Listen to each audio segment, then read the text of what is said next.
Goeiemôre, die voorreg is so groot om u dan te groet vanoggend in die lieflike naam van Jesus, soos ek elke ander oggend groet.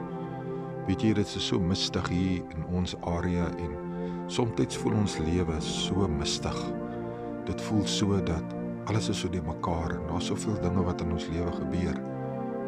Maar weet jy wat, ek wil vanoggend met jou deel die opskrif van my boodskap. Hoekom gebeur goeie goed met ongelowiges en slegte goed met gelowiges?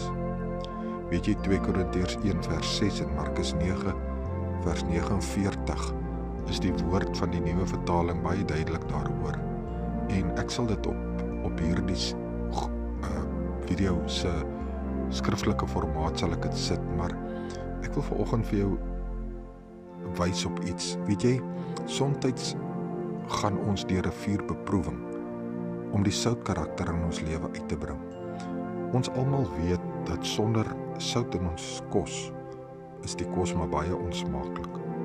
Net so is ons lewe ook baie ongemaklik en nie baie kragtig as ons nie die soutkarakter in ons lewe, in ander woorde die vuurtoetsing in ons lewe deurgaan nie.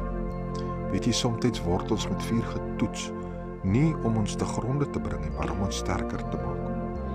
So ek wil vanoggend vir jou sê, weet jy, moenie toelaat dat jou ontberings van die lewe dit vir jou moeilik maak nie, of dat jy net besluit jy gaan opgee nie en jy sê vir jouself ek kan nie meer nie.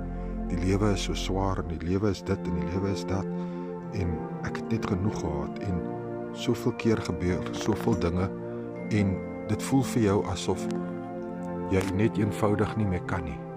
Ek wil vanoggend vir jou sê, die Here is met jou. En die Here is nog heeltyd die krag wat jou deurkry. Weet jy, niemand kan dit van jou af wegneem nie. En al die ontberings in jou lewe raak net, hoe meer hulle raak, hoe sterker raak jy. Ek wil jou vanoggend aanmoedig, moenie dat hierdie vuurtoetsing vir jou so raak dat jy wegbeweeg van die Here af nie. Weet jy, 'n blacksmith as hy 'n swaard maak, sit hy stuk staal wat hy het, sit hy in die vuur. Hy raak rooi warm en hy slaan hom met 'n hamer om hom te vorm. Net so word ek en jy deur ons vuurtoetsing gevorm elke dag. Weet jy, die Satan wil kom om by jou te steel. Hy wil hê jy moet opgee en sê ek kan nie meer en teruggaan na jou ou lewe toe. Maar die Here sê, staan vas in my deur hierdie vuurbeproewing en jy gaan sterker aan die kant uitkom. Ek is pastoor Gary, brood en water, 5 minute woord, groete. Jesus is lief vir jou. Amen.